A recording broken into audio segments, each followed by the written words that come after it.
stress. A mi cama, la fama, se la pasa en ella, siento que soy mala.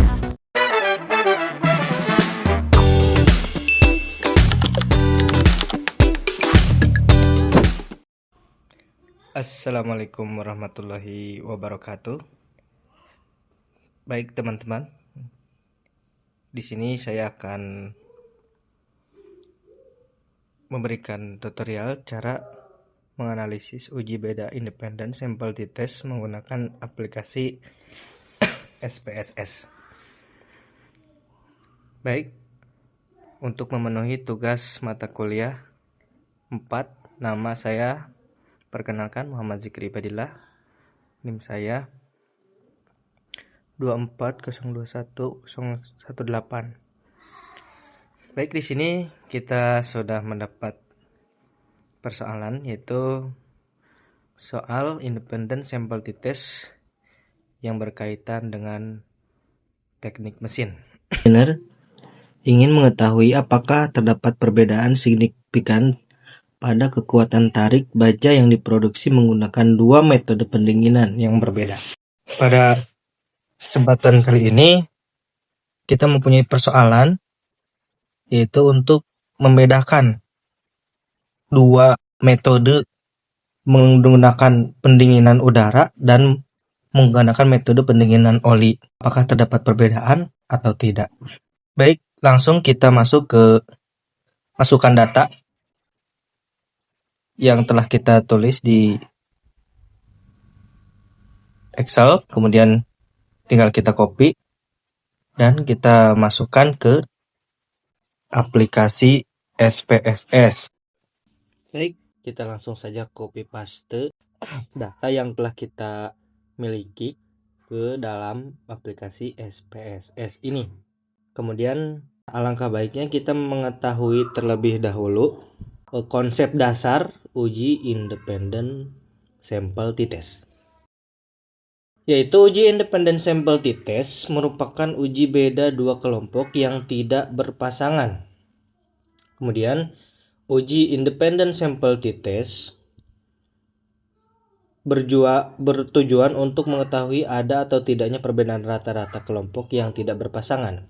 Skala data yang digunakan dalam uji independen sampel t-test yaitu data interval atau rasio.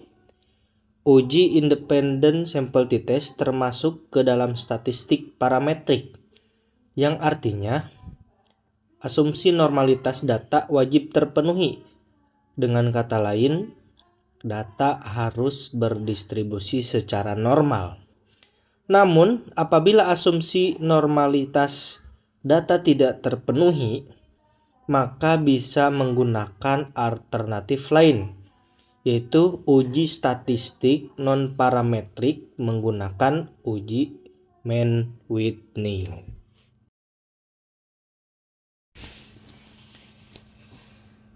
Berlanjut, langsung saja kita masuk ke pengujian uji normalitas.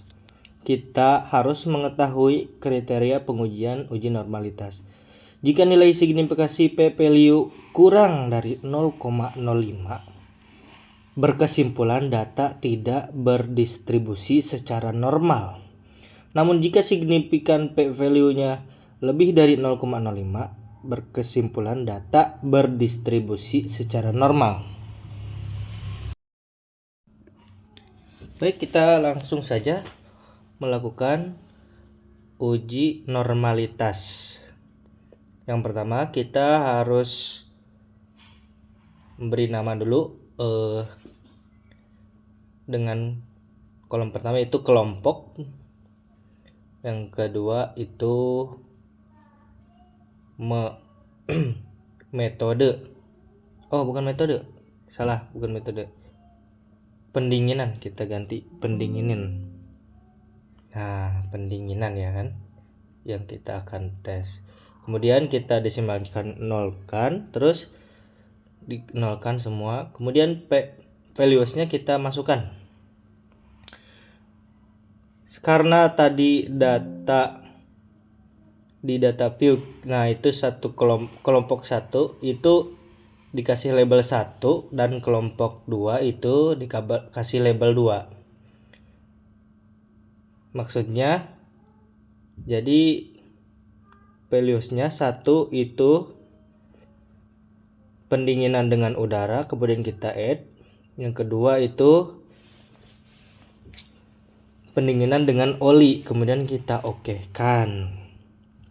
Langsung kita ke measure-nya kita nominalkan karena ini adalah label, dan kemudian scale pendinginan kita scalekan karena itu yang akan kita analisis. Kemudian kita masuk ke analyze. Kemudian kita masuk ke descriptive statistik, kemudian plots. Kemudian kelompoknya kita masukkan ke pendinginan kita masukkan ke dependent list, ke kelompok masukkan ke factor list. Kemudian jangan lupa plots-nya kita centang normality plots. Kemudian langsung masuk kita okekan. Maka akan muncul analisis test of normality. Itu datanya itu atau normal atau tidak. Maka kita bisa lihat ada 2 signifikan nih. Pasti kita kebingungan. Maka yang harus kita lihat itu di tabel Shapiro-Wilk, karena data yang kita dapat hanya 10 data saja, ya kan? Kenapa Shapiro-Wilk? Karena jika datanya kurang dari 30, maka kita menggunakan Shapiro-Wilk. Kalau datanya lebih dari 30, maka masuknya kita lihatnya signifikan yang di tabel Kolmogorov. Oke, kita lanjut. Baik. Karena kita sudah mendapatkan nilai signifikansi 0,933 lebih dari 0,05, maka berkesimpulan data berdistribusi secara normal. Namun jika nilai kurang dari 0,05, berkesimpulan data tidak berdistribusi normal. Dalam artian kita melanjut ke pengujian selanjutnya, yaitu pengujian uji independent sample t-test. Baik, langsung saja kita masuk ke analyze. Kemudian kita cari compare means. Nah, mana compare means? Nah, itu compare means. Kemudian kita masuk ke uji independent sample t-test. Kelompok kita masukkan ke grup variable dan pendinginan kita masukkan ke test variable. Di sini ada kelompoknya, ada tanda tanya nih. Nah, kita harus masukkan dulu grup 1 angka 1 dan grup 2 angka 2, kita kemudian oke. Tinggal oke. Maka akan muncul hasil dari tes independent sample t-test. Kemudian apa yang harus kita lihat? Kemudian alangkah baiknya kita harus mengetahui kriteria pengujian uji independent sample t-test. Nah, yang harus kita lihat itu ada two-tailed. Jika nilai signifikansi two-tailed kurang dari 0,05, maka berkesimpulan ada perbedaan secara signifikan. Dan jika nilai signifikansi two-tailed lebih dari 0,05, berkesimpulan tidak ada perbedaan secara signifikan.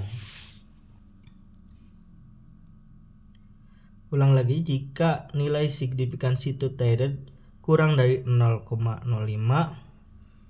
berkesimpulan tidak ada perbedaan secara signifikan. Ya, baik teman-teman, dapat kita tarik kesimpulan bahwa hasil hipotesis hasil daripada uji independent sample t-test kita mendapatkan nilai kurang dari 0,05, maka H0 nya ditolak. Dalam artian yang kita terima itu H1, yaitu ada perbedaan antara menggunakan metode A yaitu pendinginan dengan udara dan metode B dengan menggunakan metode pendinginan oli. Jadi dari dua hasil analisis ini kita dapat memberikan keterangan di uji hipotesisnya kita H1-nya kita terima. Dan berkesimpulan bahwa terdapat perbedaan dari dua metode pendinginan tersebut terhadap kekuatan uji tarik baja.